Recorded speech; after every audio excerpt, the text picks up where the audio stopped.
Hello मेरे प्यारे दोस्तों, तो कैसे हैं आप सब। उम्मीद करती हूँ अपनी लाइफ को बहुत ही पॉजिटिविटी के साथ आप एंजॉय कर रहे होंगे। मेरे प्यारे दोस्तों, अपनी मनोस्थिति से आप भी जान सकते हैं कि आपको किस प्रकार की मानसिक बीमारी है। दोस्तों, अगर आपको भी अपनी मेंटल हेल्थ पहले जैसी नहीं लग रही है, आपको भी लग रहा है नहीं कुछ तो चल रहा है, पहले जैसा आपके अंदर धैर्य नहीं रह गया है, कुछ घबराहट बढ़ सी गई है, बेचैनी बढ़ गई है, डर या किसी प्रकार की सनक या नकारात्मक विचार और आपके अंदर उदासीनता, विचारों में संदेह, दिल का तेज धड़कना, चक्कर आना, किसी भी छोटी सी बात पे भी मूड का ऑफ हो जाना, किसी भी छोटी बात पे रोना आने लगना, रोने का मन करने लगना। तो दोस्तों, चलिए समझते हैं कि आपकी मनोस्थिति कैसी है।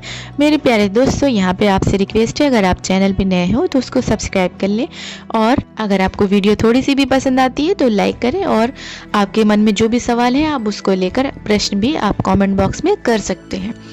तो चलिए स्टार्ट करते हैं बिना किसी देरी के। दोस्तों, अगर आपको ज़्यादा बात करने का मन नहीं करता है, आपसे कोई 10 बार बात करता है लेकिन आप उसको बस एक बार जवाब देते हो, हर समय आपके ऊपर उदासी सी छाई रहती है, किसी की अच्छी बात पे भी मन प्रसन्न नहीं होता है, अगर कोई निगेटिव बात कर दे तो आप बहुत जल्दी से एबनॉर्मल हो जाते हो और आपको नॉर्मल होने में भी काफ़ी टाइम लगता है। आपको ऐसा भी लगा करता है कि मेरे मन में कोई विचार नहीं आ रहे हैं, जैसे मन किसी काम के लायक बचा ही ना हो, ऐसा लगेगा जैसे थॉट की मेरे स्पीड स्लो सी हो गई है।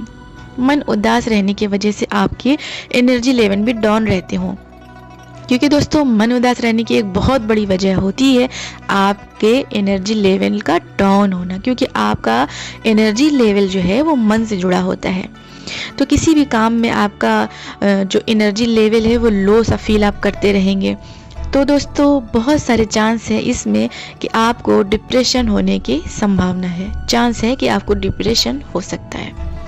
इसी तरह के सिम्टम्स दोस्तों एंजाइटी पेशेंट में भी पाए जाते हैं, लेकिन एंजाइटी पेशेंट के डर, घबराहट, बेचैनी के साथ साथ वो बातें ज़्यादा करता है, जबकि डिप्रेशन वाला बंदा बातें थोड़ी कम करेगा। एंजाइटी वाले पेशेंट को किसी भी नेगेटिव बात पे वो भी एबनॉर्मल हो जाते हैं, लेकिन जल्दी ही वो नॉर्मल भी हो जाते हैं। 15-20 मिनट या आधे घंटे के बाद वो आपको नॉर्मल होते नज़र आएंगे। यही सिम्टम्स आपको डिप्रेशन वाले में देखेंगे तो डिप्रेशन वाला जल्दी नॉर्मल नहीं होता है, जबकि एंजाइटी और डिप्रेशन के सिम्टम्स काफ़ी मिलते हुए हैं। जिन बंदों की एंजाइटी होती है उनके अंदर ओवर थिंकिंग कुछ ज़्यादा ही पाई जाती है, उनके मन में एक के बाद एक विचार आते रहेंगे, बहुत सारी प्लानिंग करते रहेंगे दिन भर में, और उसके बाद भी वो लेकिन कुछ कर नहीं पाते हैं।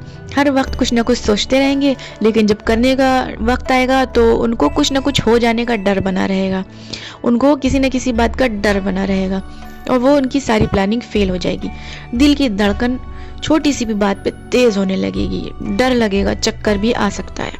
इन दोनों ही प्रकार की मनोस्थिति दिमाग में निगेटिव न्यूरल पैटर्न बन जाने की वजह से होती है।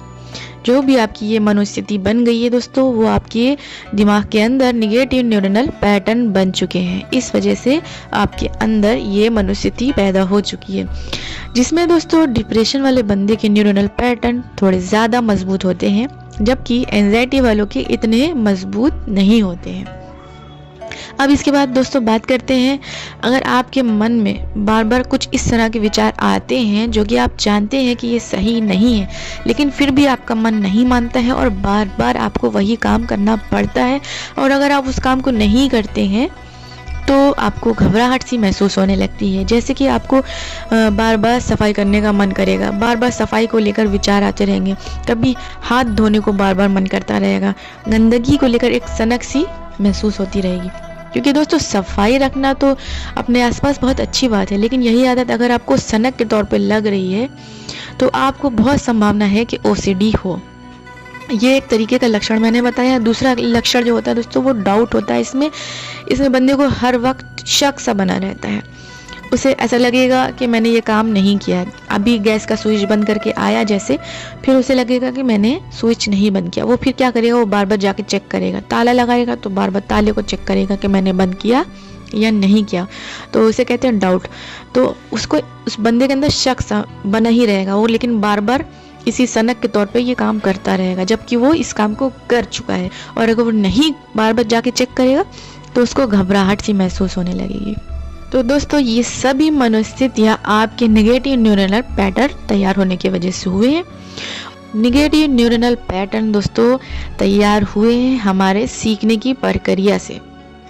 तो हमने गलत आदतें, गलत बातें सीख रखी हैं, जिससे ये नेगेटिव न्यूरल पैटर्न हमारे मजबूत हो गए हैं और ये धीमे धीमे तैयार हो चुके हैं और स्ट्रांग हो चुके हैं। हमको एंजाइटी, डिप्रेशन, एंजाइटी इसकी वजह से हो रखा है।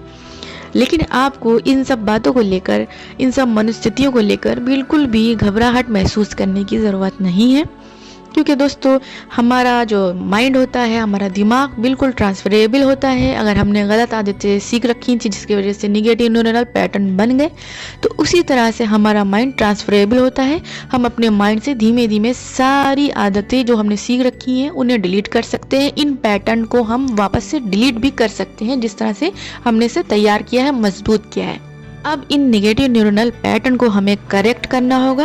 इसको डिलीट करने के बाद, इसको करेक्ट करने के बाद हम पहले जैसी लाइफ फिर से जी सकते हैं। तो इन पैटर्न को सही करने का सबसे आसान तरीका दोस्तों CBT की प्रैक्टिस है, जिसमें हम अपने बिहेवियर को सही करके, अपनी आदतों को ठीक करके, अच्छी आदतों को सीख के धीमे धीमे बिना घबराए पेशेंस के साथ इन नेगेटिव न्यूरल पैटर्न को धीमे धीमे हम डिलीट कर सकते हैं। अगर आप रेगुलर इसकी प्रैक्टिस करेंगे दोस्तों, तो बहुत ही आसानी से धीमे धीमे आप इस सिचुएशन से बाहर आ जाएंगे।